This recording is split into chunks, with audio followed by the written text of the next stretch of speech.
One of the big names here at Motorcycle Live is Suzuki, and I'm joined by Suzuki GB General Manager Paul De Lusignan. Paul, thank you for joining us here at Motorpoint TV. Paul, nice to see you.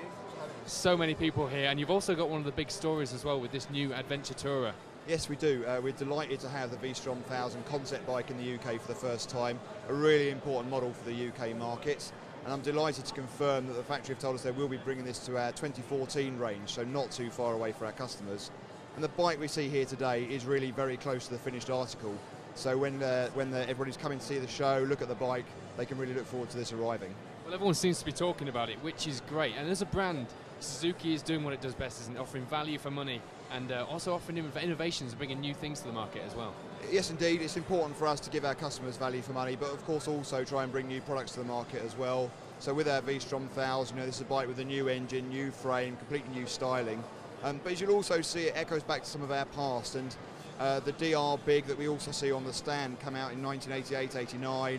It's got that famous beak on the front of the bike, which is so synonymous with the adventure bike market now. You can see that reflected on our V-Strom 1000, but it's something that Suzuki invented, so we're delighted to bring that to the new bike too.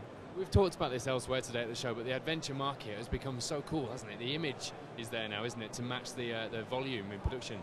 Yes, it is a very cool area of the market, and those riders typically, they like the sit-up and beg position of the bike, the comfort, the fact that it will deliver a long mileage in good comfort, really. So that is an important part for them. And of course, also fuel economy these days is becoming increasingly important, so that's something we also have to focus on. Going to a different part of the market, there's two not sit-up and beg bikes. You've got your GSXR1000 here, and also you've got a Hayabusa with uprated spec for 2013. Yes, we do, Paul. And so for the GSXR1000, we're delighted that we've actually rolled 1 million GSXRs off the production line since that started in 1985, which is an amazing number, and it really shows what a cult status this bike has with our riders. So the factory have produced a limited edition version of the bike. There are only 1,985 bikes worldwide. We're delighted to have some of those in the UK next year. The bike features special paint, gold forks, Brembo calipers in a different colour, anodised parts of the forks as well, and a number of other subtle changes to the bike. It looks absolutely stunning, and we can't wait to bring that to the UK. It certainly does, and again, creating a lot of excitement here. Shame you couldn't have called the GSXR 1 million. Would have been much more apt, I think. Yeah, I'll suggest it to the Japanese engineers next time. Thanks. A few more CCs, thanks. Yeah, thank you. So we've got a few other things here as well. The super scooter, corner of the market, you not only cornered, you created it, really. Yes, we did. We started with the Bergman 400, and that really created the large scooter market.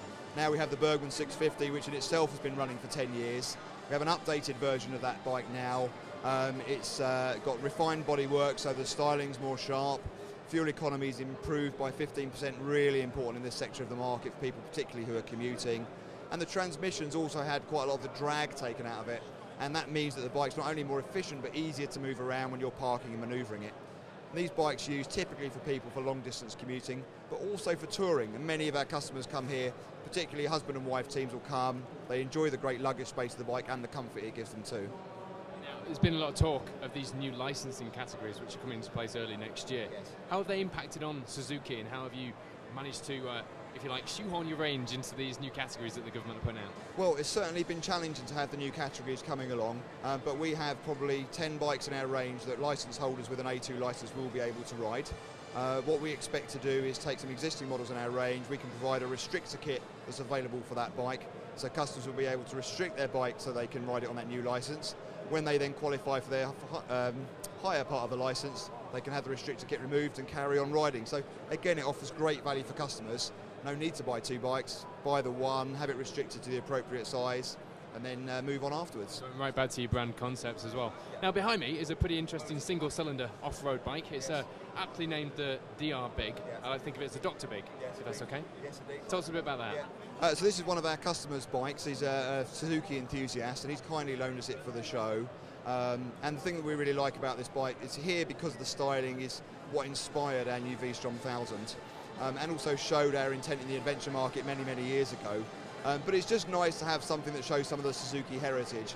Customers like to come and see that because the customers have been with us a long time. We've got some fantastic products to show them. Now, we couldn't leave the Suzuki stand without taking a look at this 1500 bagger. Paul, tell us about this bike. Well, this is a new bike to the UK market. It uses our proven V-twin 1500cc engine. Fantastic engine in itself. The great thing about this bike is what you see here is the complete bike. So it comes with a lovely, great touring screen and also with the panniers themselves, obviously why it's called a bagger. Brings great style, black colouring all the way through to make it look really cool, long distance comfort for those who like to cruise. Be here in plenty of time for the summer. There are some exciting models being launched in this market, and this one is really leading the way, isn't it? Yeah, I think it's something new for customers. They're going to get Suzuki value for money. They're going to get the reliability that Suzuki are famous for as well.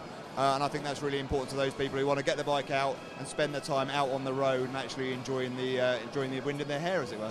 Well, it looks fantastic, and you look right at home there. So we're going to leave you with the wind in your hair, and we're going to move on. Thanks for talking to us. Thanks very much, Paul. Thank you very much. Okay, we're going to take a little trip across the pond now. Actually, it's not that far, but from Japan to Britain, the Triumph stand is just over there. Let's go.